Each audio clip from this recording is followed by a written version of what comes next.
Tally prime की आज की क्लास में हम सीखेंगे स्टॉक आइटम के साथ एक्सपायरी डेट और मैन्युफैक्चरिंग डेट को मेंटेन करना। इसके अलावा मैं आपको बताऊंगा हम स्टॉक आइटम को अलग अलग कैटेगरीज में किस तरीके से डिवाइड कर सकते हैं। वीडियो के एंड में मैं आपको कुछ ऐसी कॉमन मिस्टेक्स बताऊंगा जो हमें एक्सपायरी डेट का ऑप्शन यूज करने से पहले अवॉइड करनी चाहिए। अगर आप चैनल पर नए हैं तो प्लीज चैनल को सब्सक्राइब करें, साथ ही बेल आइकन दबाना ना भूलें जिससे आपको लेटेस्ट वीडियो अपलोड के नोटिफिकेशन टाइम पर मिल सके। तो चलिए शुरू करते हैं आज का वीडियो। वैसे तो बहुत सारे बिजनेस होते हैं जिनमें हमें एक्सपायरी डेट्स को मेंटेन करना कंपलसरी होता है, जैसे कॉस्मेटिक का बिजनेस, स्वीट शॉप का बिजनेस, पैक्ड फूड का बिजनेस। बट मैं आपको आज ऐसे बिजनेस के बारे में बताऊंगा जिसमें एक्सपायरी डेट मेंटेन करना बहुत ज्यादा कंपलसरी है, क्योंकि कस्टमर जब शॉप पे आएगा तो वो first of all expiry date ही चेक करेगा। और उस बिजनेस का नाम है मेडिसिन शॉप। क्योंकि अगर आप मेडिसिन लेने जाते हो और आपने एक्सपायरी डेट चेक नहीं की तो वो मेडिसिन फिर आपको एक्सपायर कर देगी। तो एक्सपायरी डेट का फीचर टैली में बेसिकली जो स्टॉक आइटम एक्सपायर हो गया उसको हमें सेल करने से रोकता है। फर्स्ट ऑफ ऑल हम एक स्टॉक आइटम बना लेते हैं और उसके लिए हम जाएंगे क्रिएट, और यहाँ हम स्टॉक आइटम बनाने की पूरी प्रोसेस को स्टेप बाय स्टेप कवर करेंगे। मेडिसिन के केस में आपको पहले बनानी है स्टॉक कैटेगरी, और स्टॉक कैटेगरी में आपको जितनी भी मेडिसिन है उनके बेनिफिट के हिसाब से अलग कैटेगरी बना लेनी है। जैसे पेन किलर, कोल्ड यानी जुकाम वगैरह लग जाती है उसकी मेडिसिन, फीवर। तो इस तरीके से हमने अलग अलग जो डिजीज है उनमें यूज होने वाली मेडिसिन को अलग अलग कैटेगरी में डिवाइड कर दिया। स्टॉक कैटेगरी में आपको जो आपकी मेडिसिन है उनके बेनिफिट के हिसाब से अलग अलग कैटेगरी डिवाइड कर लेनी है। उसके बाद हम स्टॉक ग्रुप बनाएंगे। स्टॉक ग्रुप में आपको जो मेडिसिन है उसका फॉर्मेट बनाना है, जैसे वो एक टैबलेट है, कैप्सूल है, इंजेक्शन है, सिरप है, वो आपको स्टॉक ग्रुप में रेडी करना है। मैं यहां बना लेता हूं टैबलेट्स। उसके अलावा हम सिरप भी बना सकते हैं। उसके बाद हम बनाएंगे यूनिट। जो भी मेडिसिन हम परचेज करेंगे वो या तो बॉक्सेस में आएगी या फिर डजन के अकॉर्डिंग आएगी। अगर सिरप है तो डजन के अकॉर्डिंग आएगी। अगर स्ट्रिप्स है, स्ट्रिप्स का मतलब होता है पत्ते, जो टैबलेट्स होती है वो पत्तों में आती है, तो हम यहाँ पर बॉक्सेस बना लेते हैं।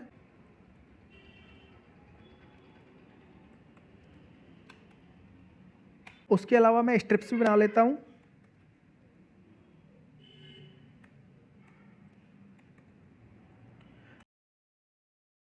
ये हमने यूनिट रेडी कर ली जो भी हमें मेडिसिन परचेज करने में काम आएंगी। इसके बाद हम स्टॉक आइटम रेडी करेंगे। स्टॉक आइटम में आपको मेडिसिन का नाम लिखना है जो भी मेडिसिन हम परचेज कर रहे हैं। फॉर एग्जांपल हम एक मेडिसिन का नाम यहाँ पर लिख देते हैं डोलो 650 mg। अब डोलो 650 mg क्या है? ये एक फीवर में काम आने वाली मेडिसिन है और 650 mg इसकी पावर है। एंटर यूज करेंगे। किसके अंडर में जाएगी ये जाएगी टैबलेट्स। यहां से हमसे पूछा जा रहा है यूनिट्स, मतलब ये जो डोलो 650 मेडिसिन है इसको जब आप परचेज करते हो तो किस यूनिट में आप परचेज करते हो? हम इसको परचेज करते हैं बॉक्सेस में। अब देखो एक बॉक्स में कितनी स्ट्रिप आ रही है ये हमें यहाँ पता नहीं लग पा रहा। बॉक्स में तो कितने भी स्ट्रिप आ सकते हैं, बट हमें यहाँ पर मेंशन करना है कि एक बॉक्स में कितनी स्ट्रिप आ रही है। तो उस केस में आपको क्या करना है, F12 यूज करना है और यहां से एक ऑप्शन यस करना है, यूज अल्टरनेट यूनिट्स। इस ऑप्शन को हम क्या करेंगे, यस। कंट्रोल ए से सेव कर देंगे। तो आपसे पूछी जाएगी यहां पर अल्टरनेट यूनिट। यूनिट के जस्ट नीचे आपसे पूछी जा रही है अल्टरनेट यूनिट। अब बॉक्स के अंदर स्ट्रिप्स आएगी तो अल्टरनेट यूनिट हमारी क्या हो जाएगी, स्ट्रिप्स। अब आपसे पूछा जा रहा है कि एक बॉक्स में कितनी स्ट्रिप आती है। स्ट्रिप का मतलब होता है पत्ते, जो हम मेडिसिन की टैबलेट वगैरह लेने जाते हैं वो पत्तों में आती है ना। जैसे एक बॉक्स के अंदर 10 पत्ते आते हैं, मतलब ऑल ओवर 10 स्ट्रिप्स आती हैं। तो यहां हम लिख देंगे 10। 10 स्ट्रिप्स किसके बराबर है, एक बॉक्स के बराबर है। यहां पर हम लिख देंगे एक बॉक्स। अल्टरनेट यूनिट बनाने के बाद टैली में हमें मेंटेन बैचेस का ऑप्शन यस करना है, क्योंकि टैली में हमसे अभी तक कहीं पर भी ये नहीं पूछा गया कि डोलो 650 mg के केस में क्या आप एक्सपायरी और मैन्युफैक्चरिंग डेट को मेंटेन करना चाहते हो। वो ऑप्शन जब तक आप यस नहीं करोगे तब तक टैली आपसे नहीं पूछेगी। एक्सपायरी और मैन्युफैक्चरिंग डेट का ऑप्शन यस करने के लिए हम F11 यूज करेंगे। F11 में आपको दो ऑप्शन यस करने हैं। कौन कौन से? अनेबल बैचेज, इसको हमें यस करना है। Maintain expiry dates for batches, इसको भी हमें क्या करना है, यस। कंट्रोल ए से सेव कर देंगे। सेव करने के तुरंत बाद देखो एडिशनल डिटेल में आपसे ऑप्शन पूछे जाएंगे, maintain in batches, track date for manufacturing और यूज एक्सपायरी डेट। ये तीनों ऑप्शन हमें क्या करने हैं, यस। यस करने के बाद कंट्रोल ए से हम इसको सेव कर देंगे और हमारा जो स्टॉक आइटम है वो रेडी है। स्टॉक आइटम बनाने के बाद हम करेंगे परचेज वाली एंट्री और इसके लिए हम जाएंगे वाउचर्स के ऑप्शन पे। यहाँ हमें F9 दबाकर परचेज का वाउचर ओपन करना है। फॉर एग्जाम्पल हम कैश में परचेज कर रहे हैं, रिसिप्ट डिटेल को मैं स्किप कर रहा हूँ, कंट्रोल ए। पार्टी डिटेल को भी मैं स्किप कर रहा हूँ, कंट्रोल ए। परचेज लेजर में परचेज अकाउंट सेलेक्ट करेंगे। नेम ऑफ आइटम में आपको स्टॉक आइटम सेलेक्ट करना है जो हमने अभी क्रिएट किया था। जैसे ही आप स्टॉक आइटम सेलेक्ट करते हो आपसे पूछा जा रहा है बैच नंबर।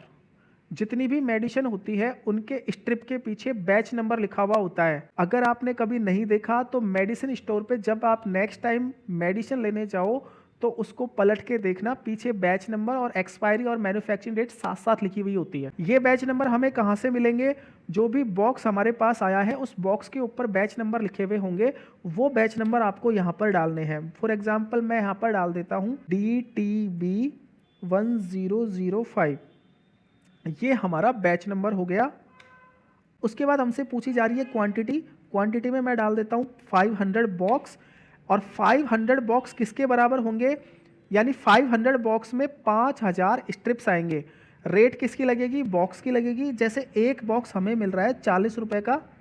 उसके बाद अमाउंट पे जैसे ही आप एंटर दबाओगे आपसे पूछी जाएगी मैन्युफैक्चरिंग डेट, मतलब ये बैच कब मैन्युफैक्चर हुआ था और ये वाला बैच कब एक्सपायर हो जाएगा। यहाँ पर मैं मैन्युफैक्चरिंग डेट डाल देता हूँ 1 मार्च और एक्सपायरी डेट हम डाल देते हैं 1 सितंबर। ये मैंने एक रैंडम डेट ली है, बाकी जब आप वर्क करोगे तो आपको एक्चुअल डेट डालनी है। इसके बाद हम इसको कर देंगे कंप्लीट, कंट्रोल ए से सेव कर देंगे। सेव करने के बाद मैं एक सेल की एंट्री आपके सामने बना के दिखाता हूँ। सेल के वाउचर में जाएंगे F8, हम कैश में सेल करना चाहते हैं। डिस्पैच डिटेल को स्किप कर देंगे, कंट्रोल ए दबाकर। पार्टी डिटेल को कंट्रोल ए से स्किप कर देंगे। सेल अकाउंट सेलेक्ट करेंगे। सेल्स लेजर में name of item Dolo 650 mg। जैसे ही आप इसको सेलेक्ट करोगे देखो यहाँ पर आपसे पूछा जा रहा है लिस्ट ऑफ एक्टिव बैचेस, मतलब कौन कौन से बैच अभी जिंदा हैं। ये बैच जिंदा है और इसकी एक्सपायरी कब की है, 1 सितंबर की, मतलब आप इस वाले बैच को मैक्सिमम 1 सितंबर तक सेल आउट कर सकते हो। मैं आपको अभी सेल करके दिखाता हूँ। 100 बॉक्स हम सेल कर देते हैं और रेट हम डाल देते हैं 50 रुपये बॉक्स के अकॉर्डिंग।